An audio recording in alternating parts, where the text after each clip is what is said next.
Welcome. This is the Health and Wellness Coach Journal podcast. I'm your host, Dr. Jessica Singh, the founder and CEO of the Center for Health and Wellness Coaches. This is a podcast for coaches to explore topics related to health, wellness, and coaching, sharing knowledge and sharing light.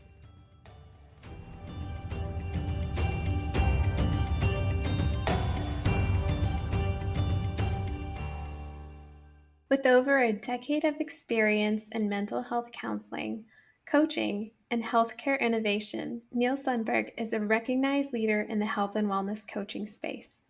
At Headspace and Ginger, he helps scale a 24/7 coaching platform from 500 to over 8,000 weekly sessions, while improving outcomes and the overall member experience. Today, Neal serves as the Director of Coaching at Brightline, where he leads training and quality for Bright Life Kids, a program offering free coaching to children ages 0 to 12 living in California.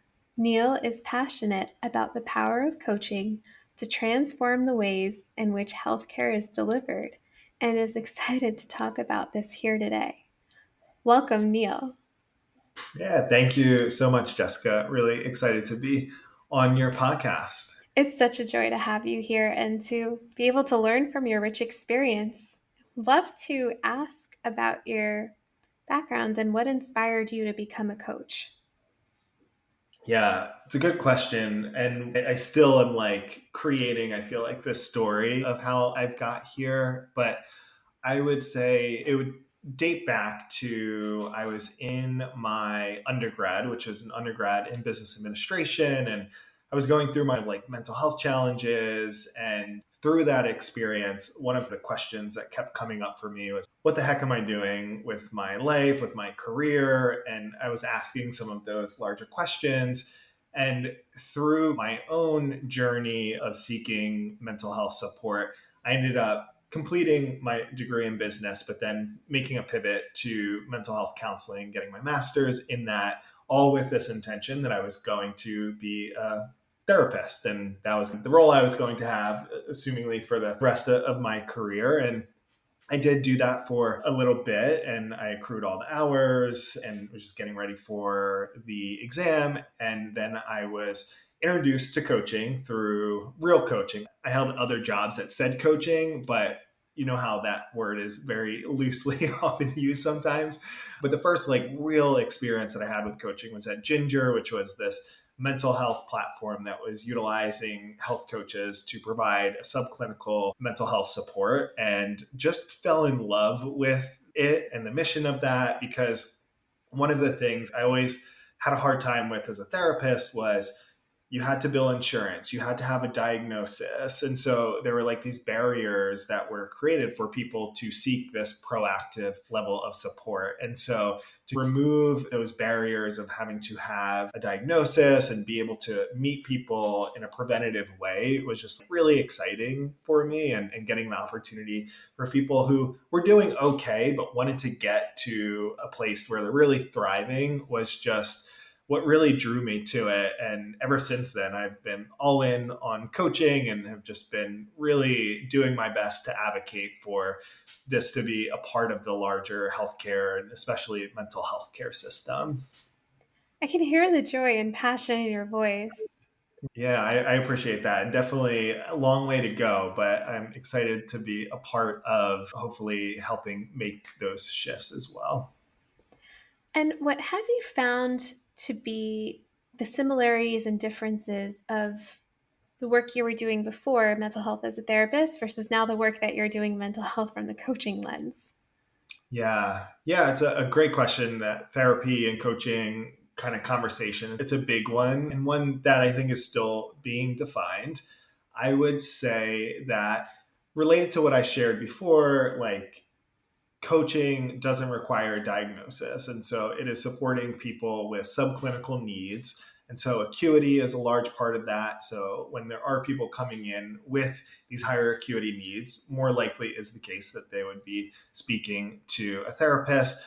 And I had a therapist or a psychologist on my podcast recently, and the way that she talked a bit about it was therapy is more so about someone meeting diagnostic criteria and us providing treatment for that diagnosis. And again, that level of clinical severity, which is that these are things that are impacting different aspects of our lives, our work, our day to day, our relationships. So there's just a larger impact on our life. Where coaching, it's more so about where folks are at right now and like where is it that they want to get to.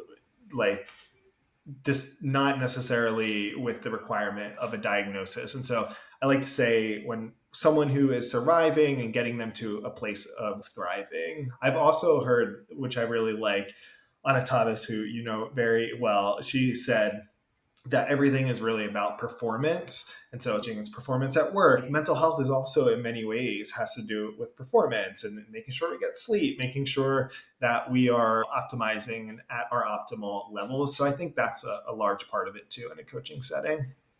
It's really interesting to think about it that way. Your performance not really measured against organizational metrics, but just like in life, in all domains of life. Totally. Yeah. And I mean, we set those kind of the where we want to get to, and that's what all coaching is about from a partnership lens. But yeah, it is really interesting. And I like it too as someone who grew up in sports. I like to think of my life and mental health as in some ways about performance. I think it just allows for a sense of not urgency, but prioritization, I would say, like making sure that no matter what, mental health is like priority number one. Because if I'm not at my best in that aspect of my life, it's going to impact my relationships. It's going to impact the work that I'm doing at my job. It's going to impact how I show up as a parent and so many other things. So it's so important. For sure. And to also have that impact, which you have been having in these positions that you've had, the role you've had at Headspace. So much with coaching too is people love to coach, and there's so many coaches, but it's like, how can I do the work that I love? And you found a way to do it and to make such an impact. And so I'd love if you would feel comfortable just sharing about how your experience was, and for coaches listening to this, especially, in terms of finding that job, getting a position in leadership, and then making the growth that you were able to make in not only the coaching space, but the coaching and technology space. Yeah, I have been so fortunate in the way that things have worked out for me. If you were to kind of look at my timeline, I started as a coach at Ginger when we were this very small team, 15 to 20 other coaches.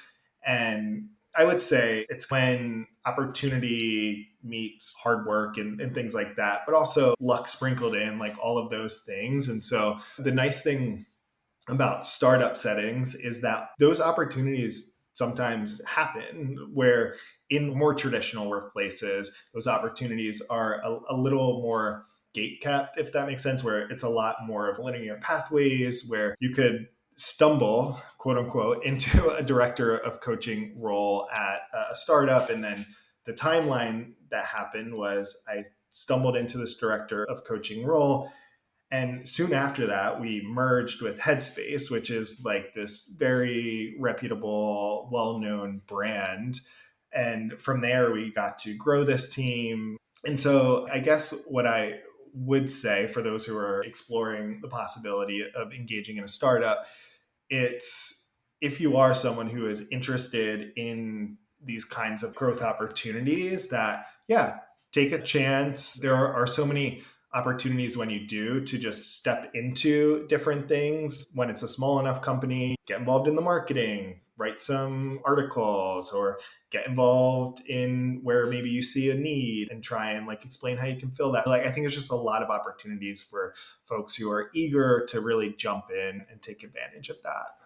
Such great advice. And I know this might be difficult to pinpoint because I know that, and there's so much serendipitous, and that's just, what you're seeking and having that come to alignment as it did with Ginger and then your role at Headspace. But when you said you stumbled, I guess for anyone listening to this, because I've stumbled into positions too, what factor would you say most contributed to the stumble? Was it Yeah. networking, being in the right place at the right time? Like, what would it have been for you? Yeah, stumble, I think I'm glad you challenged me on this because I think I'm sorry, I stumble. didn't mean to challenge No, you. no, no, no. No, it's really good because I don't think I give myself enough credit where it might be due.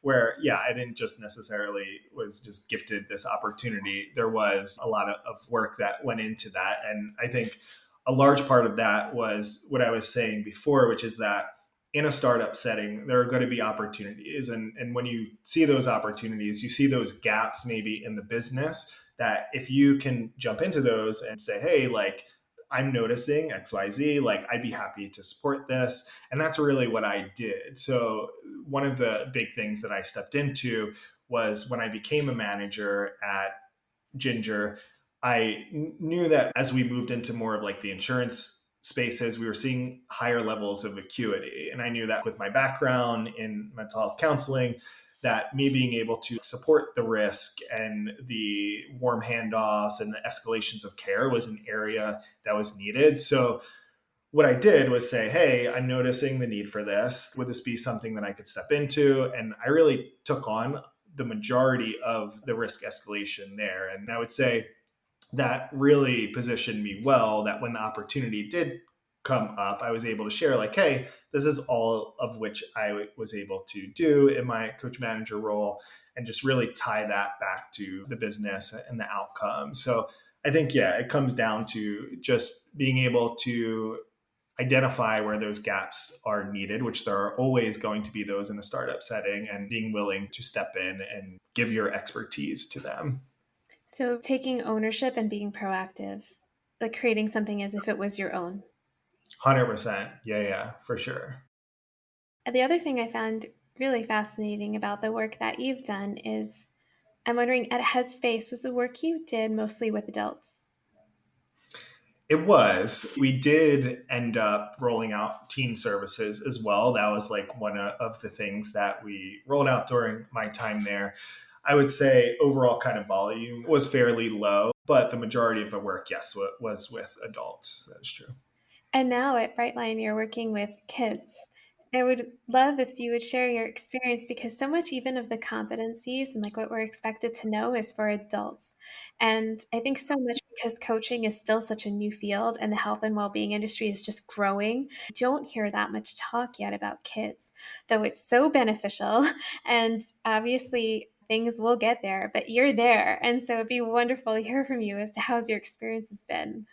Yeah, which is the other nice thing about working in like startups, because you're oftentimes working in these areas that are new and evolving. And so you get to help support and shape them. But yeah, it's been a joy. So we worked with a large contract in California that is run through the state, and we offer coaching for children 0 to 12, which I think one of the biggest questions is like, what is coaching to a 6 month year old look like, a 1 year old, a 2 year old? So, just to be very clear, we are not, especially in a virtual environment, providing coaching directly to that 6 month year old or that 1 year old. The coaching in those settings, like depending on the age, is oftentimes with the parent. And so a lot of the work that we're doing is like parent management training, which is like evidence based and making sure that parents have the tools and the skills that they can to navigate different child developmental milestones and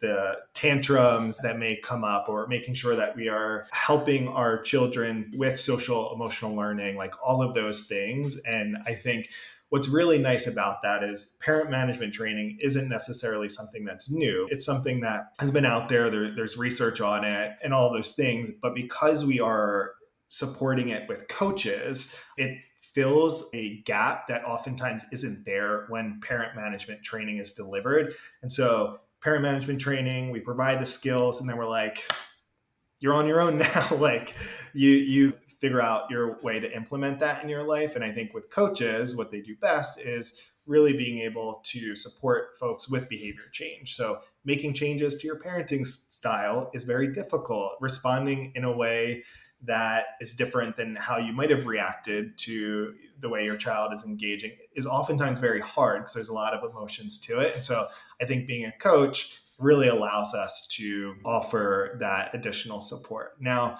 when they do get older, we absolutely are working with children and with the inclusion of parents. And we define it on an individual basis, but we have set guidelines as to how we might incorporate parents versus individual sessions with kids, but still a very evolving field that we are helping to shape, which is, again, really exciting to be a part of. And behavioral change, like you said, it's so powerful because then you actually get to change the home environment. And you can, Totally. all you want to do, you can try to change one person, but if the home environment, everyone needs to be on board. Yeah, I mean, it's such a good call out when we talk about group coaching or like one to many, similarly, or just the idea of the ripple effect, which I've always loved hearing, which is like you are able to have a session with one person and then their interactions with everyone that they interact with in their life, you had some impact on that because now they're more calm and they're able to have better relationships. And I mean, what better way to illustrate that than working directly with parents who are day in, day out with their kids and impacting their development as they continue to grow and get older? It's like a generational effect that you get. When you talk about impact and scale, and that's usually why people love technology because the accessibility then becomes a whole different ballgame. But then at this level, when you talk about group or team coaching, but your team is your family, it's really lifelong impact. Totally. Yeah. I do think a large part of what we do at times is give parents coaching skills. And I think that's one of the most useful things you can have as a parent is these coaching skills. There's so much that you can incorporate that would be beneficial for your kids in the way that you communicate with them. So ton of opportunity there. And so far, I know with these behavioral changes, would you be able to share a little bit about some of the impact that you've seen so far? Yeah, for sure. The impact that I have seen is through member feedback, which is the reality is, as we know, is that parents are super stressed, probably more so now than ever. And children are also stressed. They're navigating so many new and different things, screen time being one of them, and internet and social media. Like there's so many new challenges that are out there. One of my biggest joys of the work that I get to do is reading through member feedback, which is always super positive. It's just sharing how much they appreciate their coach and the impact that they had on them as a parent, on impact that they had on the child and how much their child really just responds so well to them. I get to read those every single day. And yeah, it's a joy to go through those. So you've had quite extensive experience with coaching and technology. And so, what do you feel like is the importance of coaches embracing technology in order to have that scale and impact? I guess any advice for listeners listening to this? Because there's some who have experience and it like love it, they're all for it, and there's some still like I'm scared by it. So Yeah, it's so tough, and gosh, we could spend hours talking about AI and the impact that that is having, and the fear that maybe it's creating. The way I like to see technology being used, and what I personally think it's most helpful for, is the more that it can allow coaches to just coach, and that's like we got in this field for that reason. We are coaches. We want to coach. Taking notes is not that fun. And so I think things like using AI for note taking when appropriate, like I think can be really helpful. I'm working with a professional coach now and they use AI note taking. And it's really helpful for me to read after my sessions to see, like, hey, this is what we talked about, and highlighting the main points and the next steps there. So I think that's really helpful. I also think, like, it's here to stay. And so coaches should get comfortable with it. Even things like, which I know a lot of people are nervous about, AI chatbots. And there are concerns around, this is going to take over coaches' roles and all of those things. My personal opinion is that it will do a really good job to meet individuals' needs in traditionally underserved areas, which I think that is great. And I think we should encourage that And we should be willing to be happy that that is the case. The reality is that not everyone has the opportunities to afford coaching. And so I think like those opportunities are great. At the same time, I do think that a few of the things that AI chat coaching will never be able to take over is that really human to human connection, the sharing of empathy. It's human to human work that we do. And I think some of the AI chatbots will serve a purpose. But I personally, if I can afford it, I would pay to see someone and have that human to human coaching experience. So well said. Where do you see the opportunities for growth with coaching and technology in the next 5 years from now? Great question. I still think that technology will hopefully make our lives easier as coaches. I think that is one piece of it. I do hope that technology will bring about more accessibility for coaches to be able to be connected to different I mean, we already, the simplistic kind of way of looking at it is even just our virtual settings. Like I can get a coach who has a very specific niche that I'm interested in, where that would have been a lot more difficult to have find, especially in a localized area. I think too, like from a lens of there are evidence-based interventions or evidence-based skills and things. I think there will be more, let's say, chatbots that could be in the middle of sessions, be like, hey, this is what I'm experiencing now. And then the LLM or whatever can go through a specific professional coach's kind of material that they've compiled and be able to pull from that and give it recommendations based on that. So it's, oh, all of the things that I want to convey now are in the pocket and readily available for the individuals that I'm working with. So little things like that excite me. And again, I don't think that's taking the role of a coach, but it is offering something in addition. And when those things come together, I think it's a beautiful kind of offering that we can provide the individuals we work with. I know I just asked you about the future. And so, just to shift gears a little bit, as you reflect on your career to this point, if there was anything that you would have done differently now with all this hindsight knowledge that you have, what would it be? Yeah.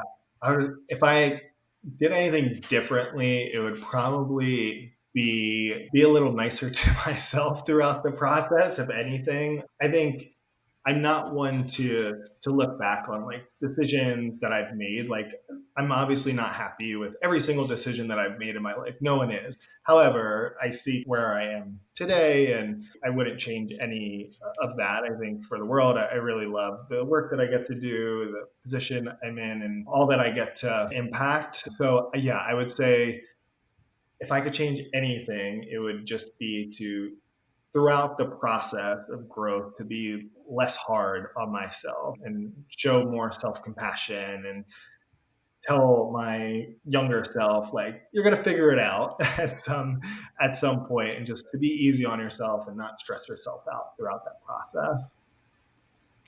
And with this, what do you find was the most helpful resource to you along your journey?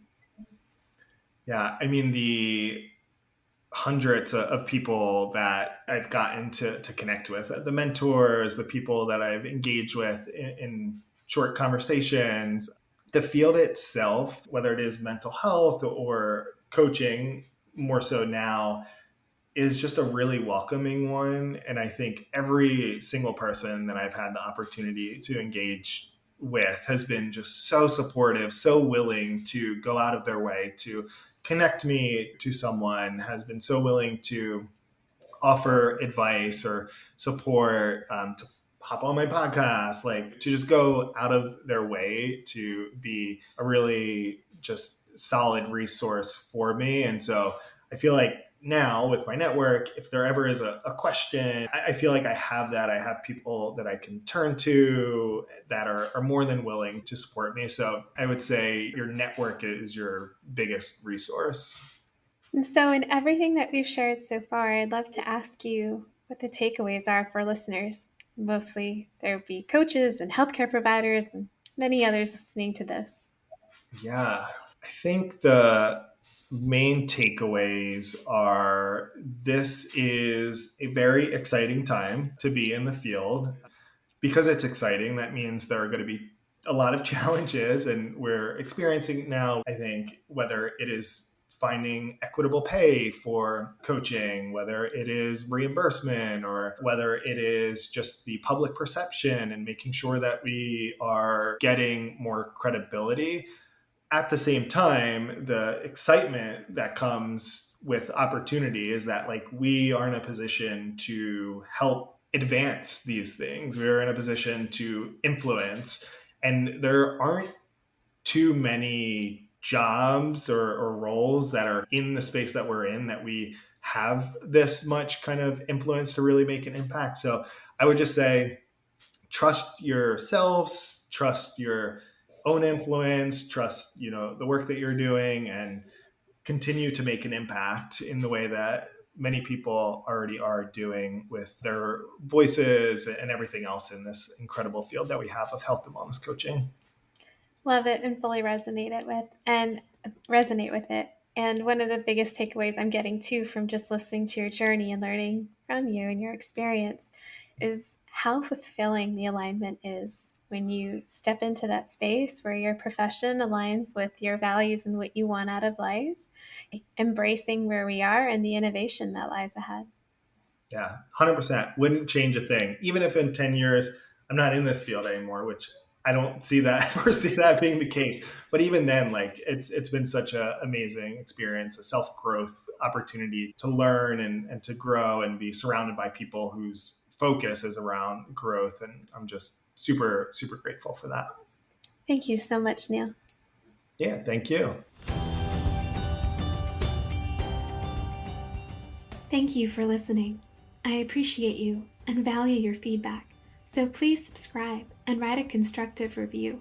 If you'd like to be informed of new episodes and offerings and resources for coaches, sign up for our email list at www.centerforhealthandwellnesscoaches.com. Sending you warmth and light.